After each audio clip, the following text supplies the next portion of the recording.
sincerity is not enough. We got to learn how to communicate love to each individual child, and what makes one child feel love will not necessarily make another child feel love.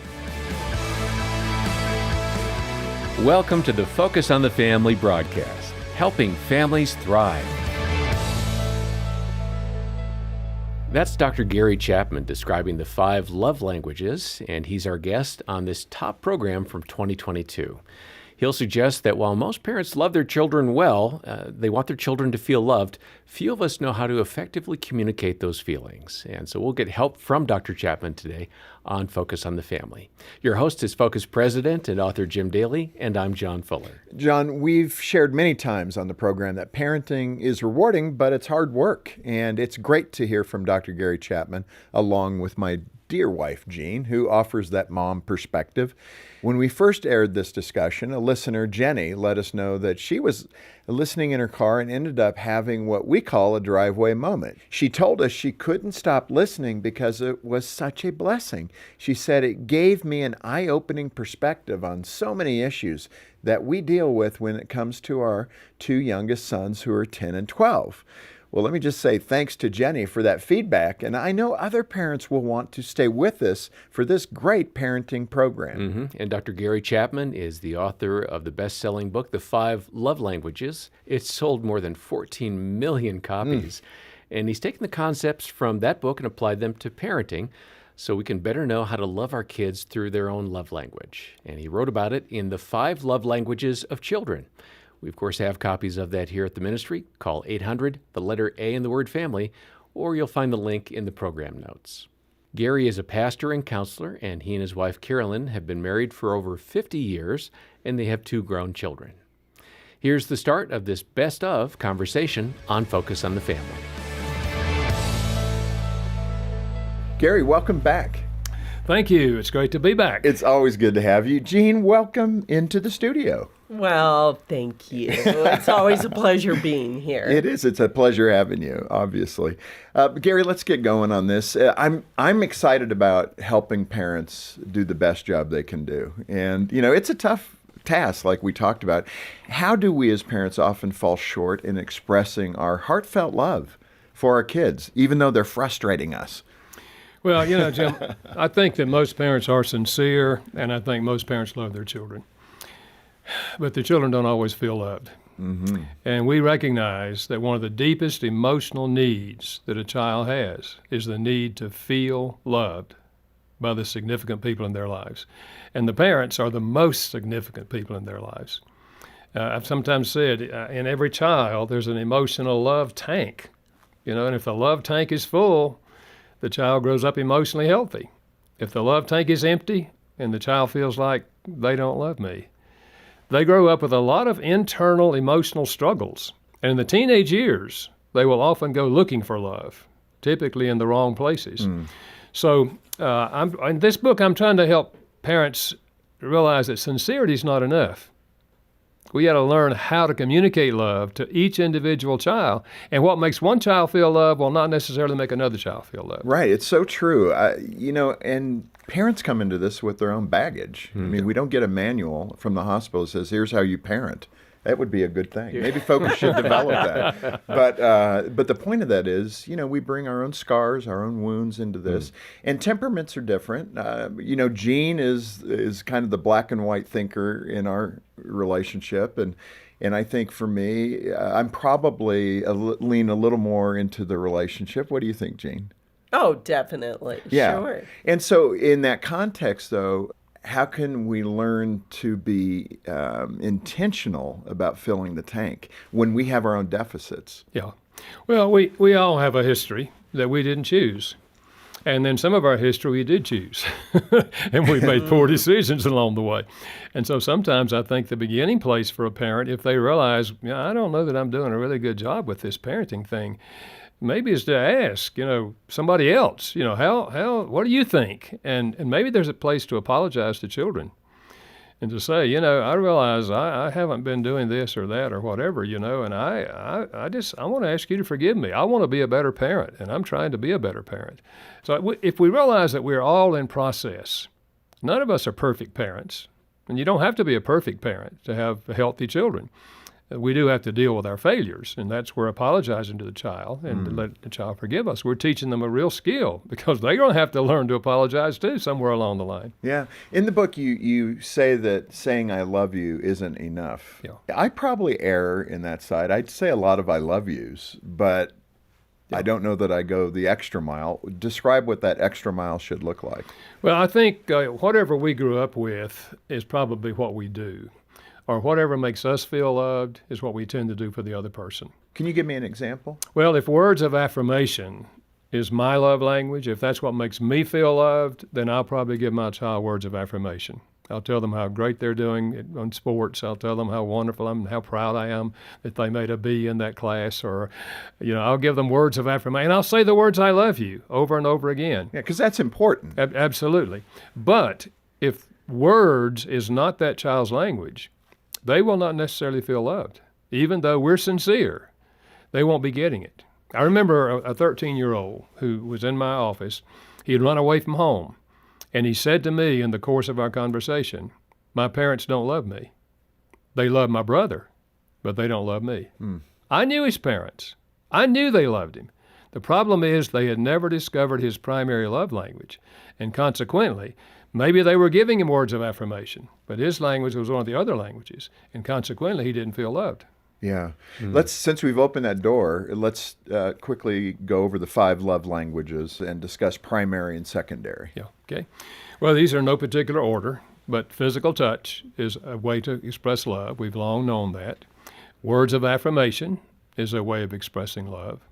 Quality time, by which I mean you give the child your undivided attention.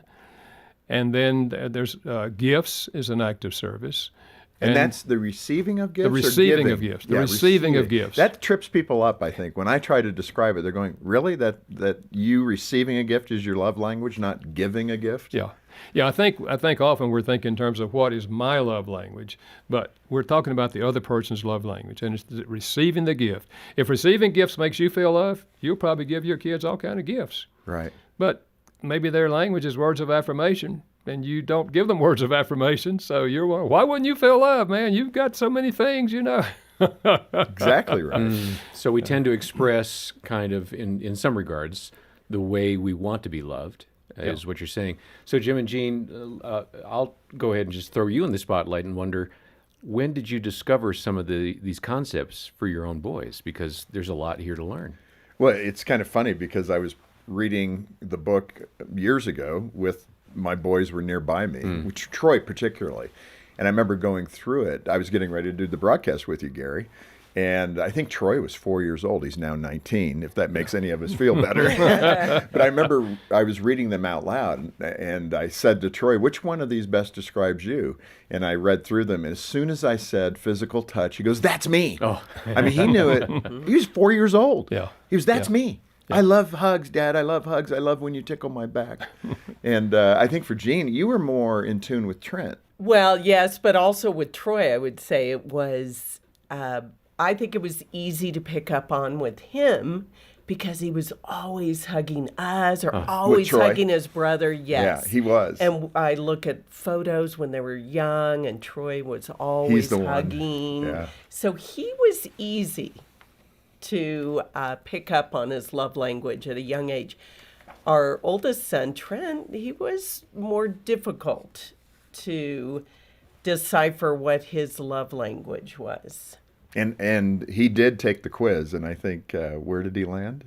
Words of affirmation was number 1, and then quality time. Yeah. So I remember Trent, it was so funny because when he was 5, 6 years old, I'd go to hug him and he'd be like a cardboard cutout. His hands would be down to his side. Yeah. And I literally had to teach him how to hug, just give me a big hug and try to squeeze my kidneys. That's what I used to tell him. And that got him going. He goes, okay. But today he's a pretty good hugger. He's a great hugger.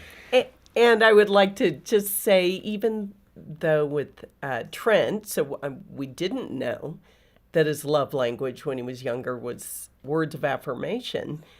Thankfully, I had listened to Focus on the Family broadcasts and knew that it was important to catch your child doing something right.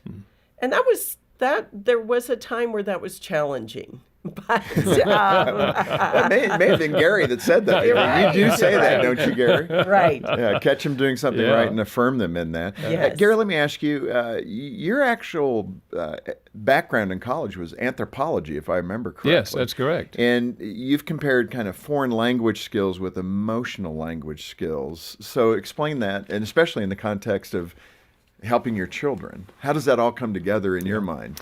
Well, if you speak Chinese and I speak only English with a Southern accent, chances are I can just speak to you all kind of things and you don't get any of it because it's a different language. So if I want to communicate to you, really, I have to learn to speak Chinese and you have to learn to speak English if we're going to really have a relationship. And I think the same thing is true with children and parents. If a parent has one love language, let's say words of affirmation or any one of them, and this is what they will normally give to that child.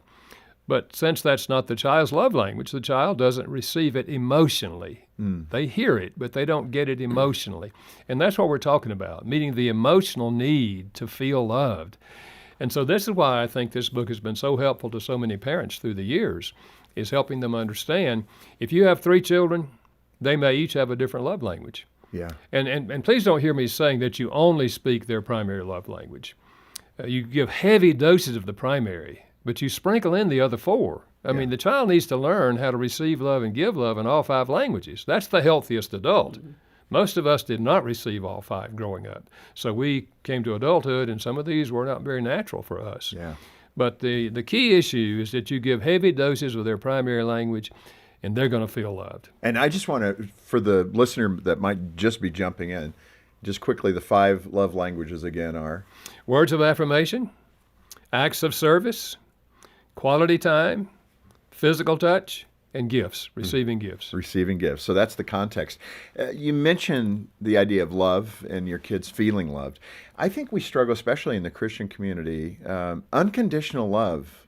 I think only Jesus could deliver that, really, Yeah. if we're honest about it, Yeah. because there's always a bit of performance involved, especially with our kids, and we don't want to be there, and we're taught by great thinkers like yourself.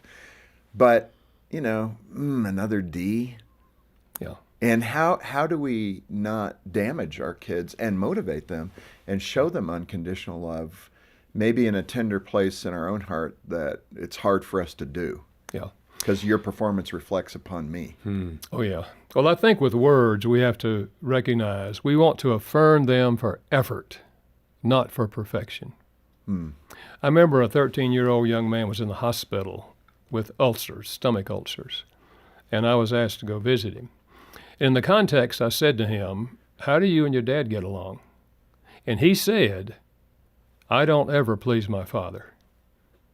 And I said, "Can you give me an example?" He said, "Well, if I make a B on the report card, my father will say, 'You should have made an A, boy. You're smarter than this.'" And later in the conversation, he gave me another example. He said, "If I mow the grass on Saturday, my dad will say, 'You didn't get under the bushes. Can't you see the grass under the bushes?'" And he said, "When I play ball, if I make a double, my father will say, 'You should have made a triple out of that, boy. You got to learn how to run.'" Boy, I'm glad I didn't have that dad because I couldn't hit the ball. Oh, my goodness. No, but And that's I sad. knew what his father was trying to do. He was Yeah. trying to motivate him to give his best, whatever it was. But you understand what the son was hearing. Yeah. I don't ever please my father. So Let me ask you, Gary, as a dad, and I think dads struggle with this more than moms. How do we dial that back? How do we consciously grab that? Because those are probably patterns that we learned as kids too, Yeah. especially boys. I think like so. this young man, Yeah. he may repeat that with his kids. yeah, if he doesn't learn it, Right. And so what I'd say is this: look, if the child brings home a B and you think they should have made an A, that's the day to praise them for the B. Yay, son, a B. That's good. It's next week that you say, last week your report card you made a B on this. I bet you could make an A. Let's try this. What do we And so- need to do? Yeah. Now some parents have said to me, "Yeah, that's okay if they made a B, but what if they made a D?" Right. And I say, "Well, a D's better than a D minus." Son, you made a D. That's good, and then we talk about let's make it better. Yeah. And the time to point out the grass under the bushes, is not the day they mowed the grass. That's the day you praise them for the grass that's mowed. I think another good parenting skill to develop is hearing from your child's perspective. What is your child going to hear when you say you missed the grass under the bushes, right? Yeah. If you can empathize with that a little bit, that might dial down that perfection that we may even mistakenly be expressing. Yeah. Yeah, and this is love languages, but this is really every parent needs to be dialed in right now to hear what you're saying, because our words mean so much to our kids. We're talking to Dr. Gary Chapman today on Focus on the Family, and Gene Daly in the studio with us. I'm John Fuller, our host, Jim Daly. The book that we're covering today is The 5 Love Languages of Children, written by Gary Chapman and the late Ross Campbell. We do have copies of that here at the ministry. Just give us a call, 800, the letter A and the word family, or click the link on your screen. Gary and Gene, let's work through these now. Physical touch, we've talked about it, so let's go there. Gene, just as a practical example, when we, kind of fell into the observation that Troy was physical touch, that's me. How did that guide your parenting with him? How did you embrace that and engage it? Well, it was easy when he was young, because you want to hug your little boys. But the older he got, that was more challenging for me. But I would be intentional about scratching his back or putting my hand on his back, something that's unnatural for me. But I knew it was important to him, or even scratching. He would love for Jim to scratch his arm. He plops down on the couch next to my chair and puts his arm across my lap, tickling my forearm. That's the cue, huh? That's the cue, almost every night. I mean, it's so sweet. Yes. But it did. You learned to verbally engage him by putting your hand on his shoulder and touching him in some way, and that's great. It's a little harder, Gary, isn't it, when they become teenagers, because things might change a little bit. I'm thinking of guys whose daughters are physical touch. Yeah, I think what we have to recognize is as they get to be teenagers, we have to change different forms. When they were little, we were hugging them and they were sitting on our lap and all that sort of thing. They get to be teenagers and maybe it's high fives and wrestling to the floor, or if it's a daughter, you're still giving her hugs. And some fathers have kind of drawn back in those early teenage years from hugging their daughters because they've heard so much about sexual abuse, etc. And I say, if you don't keep hugging her, she'll find an 18-year-old guy who will. So don't. A real practical example, and Gene, you've mentioned this to me with your own dad. There was a moment, and you can mention the age, I can't recall exactly, but you said you just remember your dad pulling back. Right, I was 6. And he used to carry me to bed, and then just one day, it stopped. And he hugged me once when I was 15, and I cried. Wow. So it's something caused him to pull back. Well, I appreciate that's you, the point. and I appreciate you talking about that, Gary, because my girls still, as adults, lean into me for a hug. Yeah. And I love that. I think it's really healthy. Okay, let's move to words of affirmation. What, Gary, does a child whose primary love language is words of affirmation need to hear from mom and dad? And again, I love this. It sounds elementary, but some of us don't get this. This probably is a little weaker area for me. So I'm asking for a friend of mine. Words of affirmation, how do we effectively as a parent express that? Well, I think we recognize, first of all, you can focus on the child. The way they look, maybe the muscles they have, or the smile they have on their face, or just things like that about them, and saying, you're so beautiful when you smile. Just looking for things about them physically, and maybe their personality, and focusing on that. But it also can be focusing on things that they're doing that you really want to see them learn how to do. And so maybe after a ball game, you see your son go over to a guy who just missed a shot, and he gives him encouraging words. So dad says later to him, hey man, I saw what you did tonight. And I know he felt badly about missing that shot. Man, that's great when you give people encouraging words. Just looking for things that they're already doing once in a while, but you verbally affirm that, and it tends to build that into their lifestyle. And I think, Gene, I don't know that I'm effective with Trent, because we kind of learned late that words of affirmation, it just was not obvious.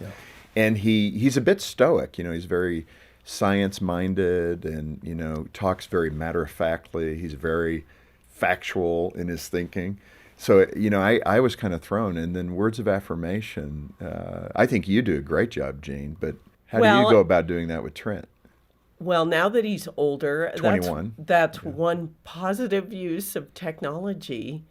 I will text him, and I'll text him, Trent, I'm just so proud of you for whatever it is. And I think it needs to be sincere. Yeah. Gary, you have such a touching story in the book about a school teacher who asked her class to write affirming words about their classmates, and it profoundly hit one of the students. What happened? Yeah, well, they each wrote affirming words for every other student in the class, and those were then given to those students. And years later, this was in a middle school class, years later, one of those students was actually killed in Vietnam in the battle. But in his clothing, they found some of those statements that people had given him. And they returned those to the family. And the family shared some of those with that teacher, just so she would know how deeply that particular experience meant to that young man, that those words, those positive affirming words he had with him when he was killed, he carried them with him. Yeah. So it's powerful, especially if words is their language. Words of affirmation, written, spoken, sung, speak deeply to those individuals. And that's illustrative of the impact of a child with a parents' words, right? Yeah. Bringing it right back to our relationship with our kids. Yeah. I mean, in their heart, they're carrying that note. Absolutely. There's an ancient Hebrew proverb that says life and death is in the power of the tongue. Negative words given to a child whose primary love language is words is death. You can actually kill your relationship with a child by giving them negative words, and especially if this is their primary language. Now, it will hurt any child, Of course. but it's like a dagger in the heart of that child. So I think as parents, we need to think about the words we're communicating to our children, because if all they hear is condemnation from us, and they don't hear any affirmation, we're literally killing our relationship with that child. Gary, I keep coming back to this, but you counsel so many parents. They come to you for help because they're desperate. And in that context, how does a parent who is in that rut, for whatever reason, kind of going back to the dad, hey, you missed the grass under the bushes, or it could be even more extreme, right, where there's a constant drumbeat of negativity from the parent. And, hopefully in the Christian community, first off, that we have a relationship with Christ, and we know that the fruit of the Spirit is the way to operate, not in dissension and disunity and casting dispersions on people. That's not God's Spirit for us, right? Yeah. And in that context, for that parent who is struggling, what hook would you give them if they were sitting on your couch in your office and they were expressing this to you? Gary, I just don't know how to get out of that groove. It's what my dad did to me. Yeah. Well, I think first of all is recognizing that it's happening, because many times parents are not aware of what they're doing until they really start thinking about it. They hear something like we were just talking about, and they say, "Oh, I think I'm doing that." Right. That's the first step, is recognizing that what you're doing is not helping. It's making things worse. And then I think it's followed by an apology to the child. Maybe saying, I was listening to Focus on the Family, and they were talking about a topic, and I came to realize that I probably give you far more negative words than I give you positive words. Do you feel that way? And the child will probably pour their heart out. That's all I ever hear from you, Mom or Dad. Okay? That's the first step. Now we've got it out in the open. Then you apologize to that child. Yeah. I never realized, I didn't think, my dad did that to me, my mom did that to me, and here I am doing it to you. And I don't want to do that anymore. Yeah. And I just want to ask you to forgive me. And I want to try to learn how to see the positive things you're doing, because you're doing so many good things. And I just want to focus on those and not on the negative words I've been giving you. That's the turnaround. It's that process. And then God will give us the ability to change. We're human. And we can change. Yeah. We can change broken patterns. And in that desire for awareness, going all the way back to filling your child's love tank, what are the adjectives that describe a child who has a full tank and a child who doesn't? Well, I think a child who has a full tank, typically they have a positive spirit. They relate to the parents in a positive way. You sense smiles on their face. Children who don't feel loved and appreciated will not be smiling much, and they will not be giving the parent positive words. And to their friends, they may be complaining about what's going on long before they complain to their parents about it. If in that context, those broken relationships, and we know some people that are in this place, and it breaks our hearts, where their 16-year-old son or daughter is not connected any longer, may not even be in the home anymore, living with family friends or something like that. How does that parent begin to rebuild that relationship when it's that broken? Yeah. Well, I think it takes time, but there has to always be a first step. And the child has to be willing to reciprocate before you can take a step. But if you apologize to them sincerely, let them know you would really like to make relationships better, and whatever opportunity you do have, you begin to affirm them or speak their love language at that, and they begin to see that you're sincere and you really are changing, then there can be reconciliation. Yeah, and that is the goal. And I think the 5 love languages give parents a framework to do that, whether it's at the beginning of that relationship or in a strained aspect of the relationship, probably in the later teen years, as we know. We've only covered physical touch, Gary, and words of affirmation. The next 3, let's just start with quality time. What does that communicate to a child? And again, I think this is one where I can fumble a bit. So you can chastise me. It's both Quality of us. time. So talk to both of us on this. A lot of dads probably struggle here. Yeah, quality time is giving the child your undivided attention. Yeah, that's the problem. In today's world, we are multitaskers, so, okay, your kid's talking to you and you're on your computer or you're reading a magazine and you're listening, but they don't have your full attention, and that's not quality time. And so the child feels like something on his computer is more important than I am. Or if you're talking to a child and having a conversation and your phone rings and you answer your phone, again, to that child, it says somebody out there is more important than I am.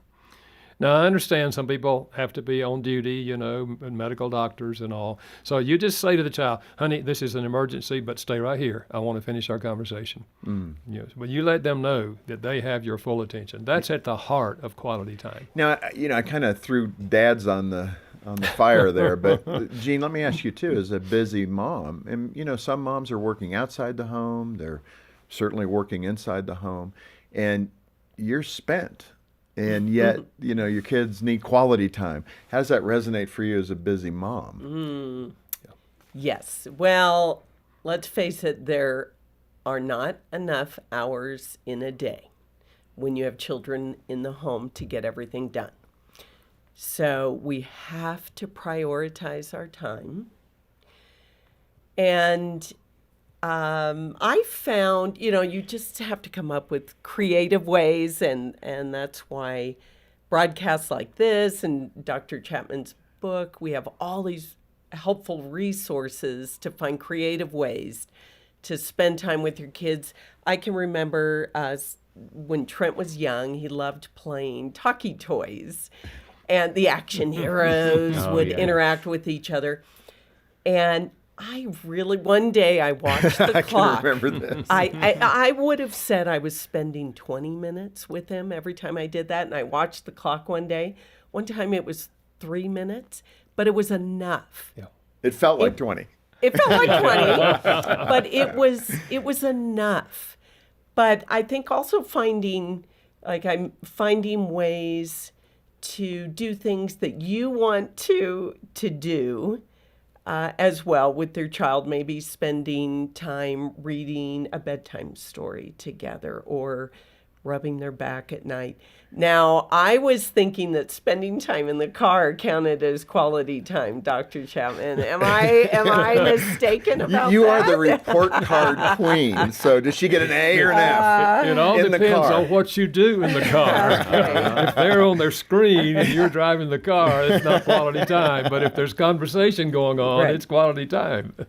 Well, and you've mentioned with that time in the car with your children, not asking questions that can be answered with a yes or no. So open-ended questions or questions that can be answered with fine.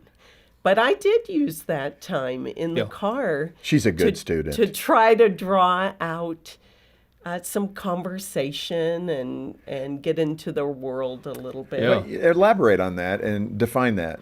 Yeah, I think conversation is important. Now, that's only one, what I call dialect, because, as you say, it could be playing a game with them together. They still have your full attention. But I remember, for example, that the child brings home a piece of art that they did at school. And the parent says, "Oh, that's nice. That's beautiful. You did a good job with that." No conversation. That's a monologue. That's affirming words. That was fine. But that's not quality time. But if, after saying that, the mom says to that child, "What were you thinking about when you drew that?" And so I was thinking when we were down at grandmother's house, and remember we had a picnic outside under the oak tree, and this was the dog. Remember he ate my hot dog, and I didn't like him, but I like him now. And now, now you're having conversation. And what did you feel like, when you were writing that? So it's not just giving affirming words. This is where words of affirmation and quality time differ. Quality time, and it doesn't have to be a long time. You mentioned it could be a brief time. For example, a mother's fixing potato salad, and the 5-year-old says, "Mommy, can we play? Can we play, Mommy?" And she says, "Honey, I've got to finish the potato salad." And in 2 minutes, they're back. "Can we play now, Mommy? Can we play now?" And this goes on 2 or 3 times. That child's language is quality time. They're begging you for it. Right. So if you know that, why not give them 5 minutes before you start the potato salad? I hear the distinction, though, being for a child with quality time, you're dialing into them and what they're feeling as they do something or express something. One thing, again, I'll pull it toward the dad side with quality time. Hey, let's watch the football game. And they really don't want to do that. I mean, I noticed that with Trent and Troy. That's the dad's interest, not their interest. I mean, Troy is just coming around at 19 now, where he'll sit and watch a bit of a game with me, but it's never the whole game. And one of the points I make is to speak quality time, you have to go to where the child is. If they're little, you're on the floor, rolling the ball back and forth. They have your full attention. If the phone rings and you answer the phone, now you still roll the ball, but they don't have your full attention. Gary, let me ask you this, because this is, again, something that has to be intentional. And I'm not going to just stereotype. Yes, I am. I'm going to stereotype this. So guy comes home, he's tired, and 4 and 5-year-old kiddos are wanting time, and he wants to watch the news. It's news, weather, and sports time. Click, click, click. You're kind of decompressing from work. I think with Jean's help, sometimes not gentle, but she's like, the boys need your time. I don't think that news station needs your time right now, or that football game. And it took a little time of her persistence, but I think I finally caught it and turned it off. I would want to hear your affirmation for dads particularly. When you get home, take that few minutes to decompress, then engage your kids, because it's not going to last very long. I think the word you used earlier, Gene, priority. We have to choose our priorities. And when you have children in the home, then they should be one of your top priorities. Your spouse should be your first top priority, but then the children. It's more important than anything you're going to watch on TV, anything you're going to be doing on the computer. And if you realize that, you keep bringing yourself back to that. Okay, I've got to do this. I need to do this. Would you describe that as habits? I think you get into a habit and you got to break the habit. Yeah, absolutely. And when we can break habits, and we have to replace them with something different. So what we're replacing them with is, in this case, is quality time with our children. Yeah. So keep going, moms. Keep pressing dad. But okay, let's move to gifts. This is the one for me as I did the quiz. This is at the far end of I don't really care. I've noticed. And this is, this is the receiving of gifts. And I think, Gene, you've probably seen this for me. It's like if you get me one Christmas present or 10, it doesn't really matter. And it's first describe that Scrooge mentality that I possess, and then help me better understand that when this is a person's love language, what that looks like. If this is the child's love language, and let's say you didn't give them a birthday gift, that kid's going to feel like, They don't love me, you know. Now, parents will typically give birthday gifts and Christmas gifts, you know. But if gifts is their language, you have to give gifts more often than just birthdays and Christmas. But the gifts don't have to be expensive.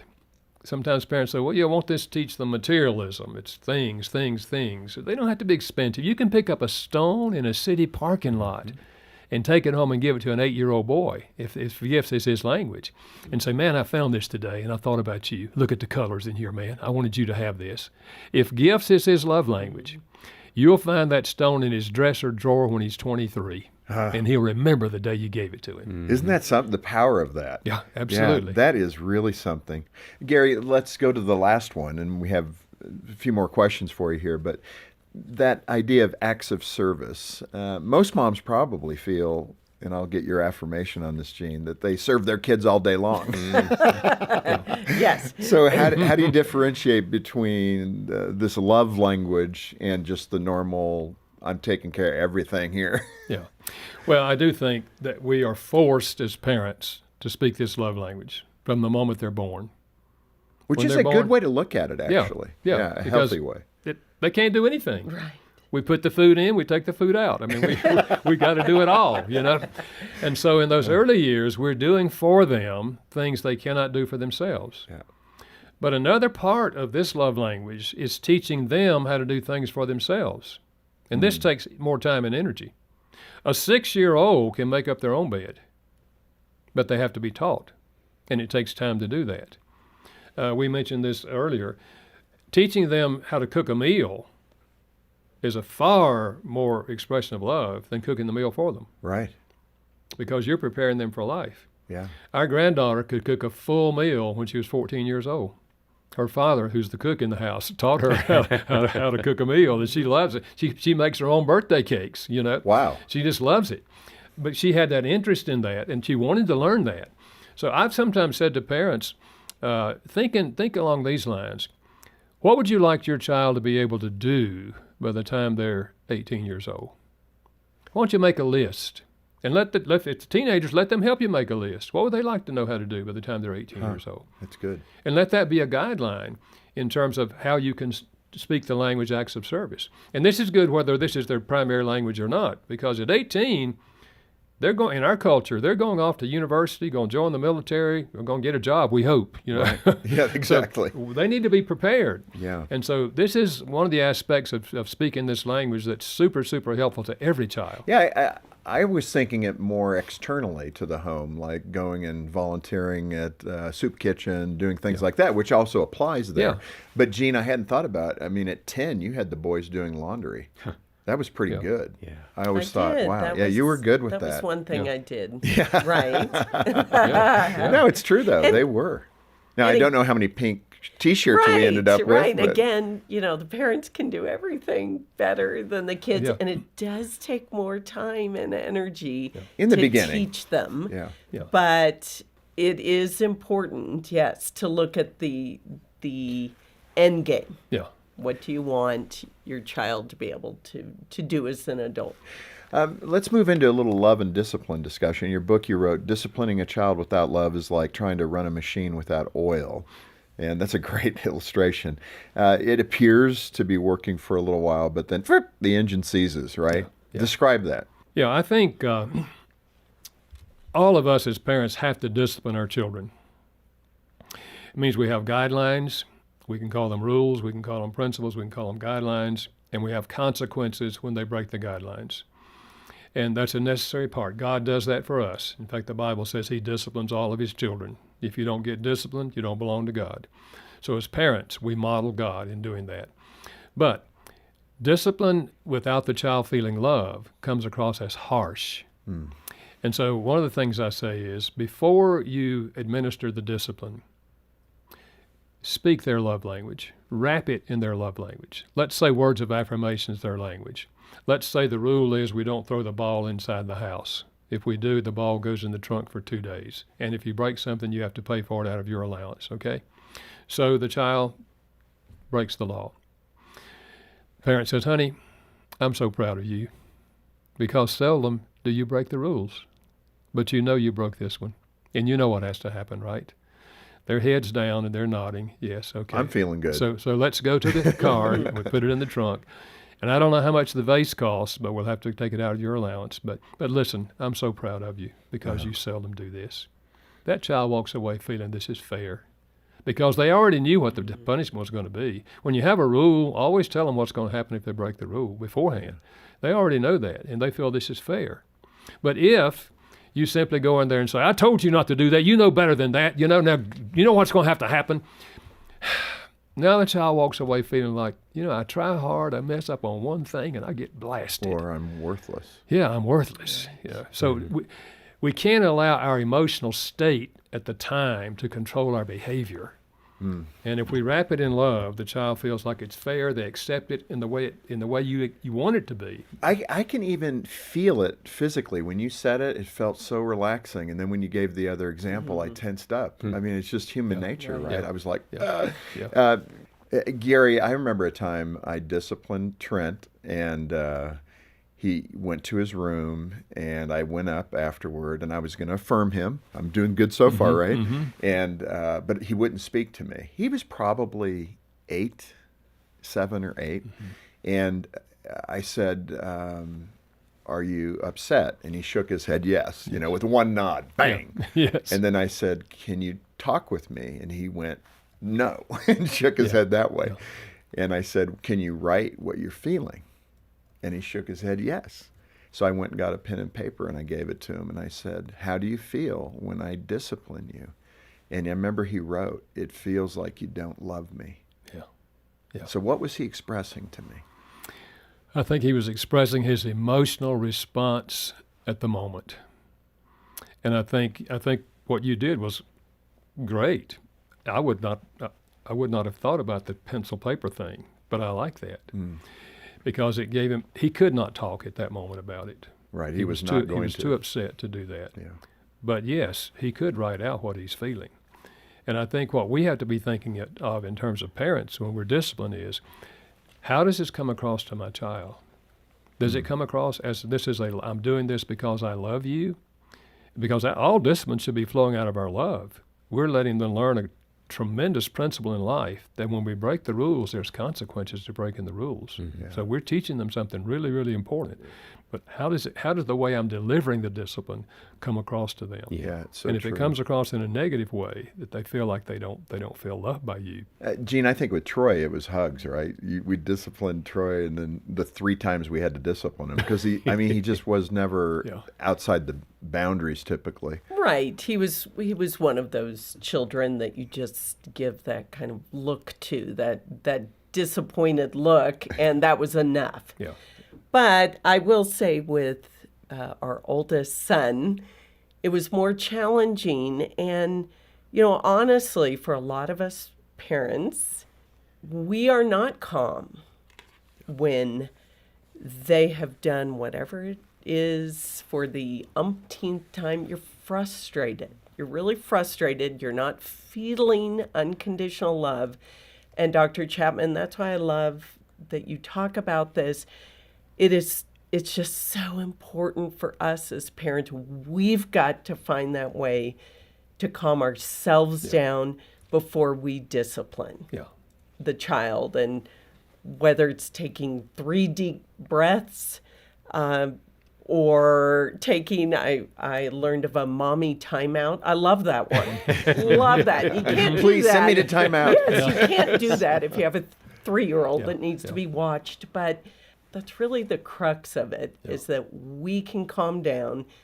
And as you talked about, keep in mind, why are we wanting to discipline them? What is the point of it? Well, let me frame it a little bit like this for the moms and dads listening, where you have that stronger-willed child. You have, they require more attention. How do you reset constantly? I mean, how do you get a hold of your own emotions so you're not losing it? I think we have to say to ourselves, I don't want to ever discipline my child out of anger. Yes. Because if I do, it will come across as, I don't like you, I don't love you, you're an awful person. And so it's a timeout thing, I think. Whether we calm down a bit, and if it's 3 minutes or if it's 30 minutes, we wait till we calm down a little bit so that we can approach it in a much more loving way, because we want the discipline to come across as love. I do this because I love you. Mm-hmm. Yeah, that's Right. good. Jim, you're making me think of one of my bigger regrets as a parent was what I called taking the bait with that child that loved Oh, the button pushing. Oh, They're yes. phenomenal at I- pushing our buttons. I just took it like a challenge, and that's exactly what that child wanted. And I've so learned to just not Okay, go but there. what's that transaction about, Gary? We're all laughing because it's rooted in truth. Yeah. This is what absolutely. happens. They're pushing our buttons, and we're going for the And we bait. take the bait. Yeah. So what is that transaction all about between parent and child? Well, I think we have to recognize what's happening, first of all. You know, that they're trying to get us upset because they want to see us do wrong, you know. Those sinners. And then I think we just have to recognize, okay, this is a pattern. I'm beginning to see this now, okay? God, I need your help to break the pattern, you know, because we can break patterns. Oh, yeah. But it's tough. I remember Gene would say to me sometimes, remember who the adult is? Yes. Oh, yes. I must have forgotten that about myself many times. But it's true, man. We Yeah. just take it hook, line, and sinker. Gary, as we close, I want to encourage the listener, the viewer, who's never thought about their child's love language. It just hasn't been on the radar. They haven't heard about it. Now, that sounds a little odd after 14 million copies sold, but there will be some people that aren't familiar with the concept. Right.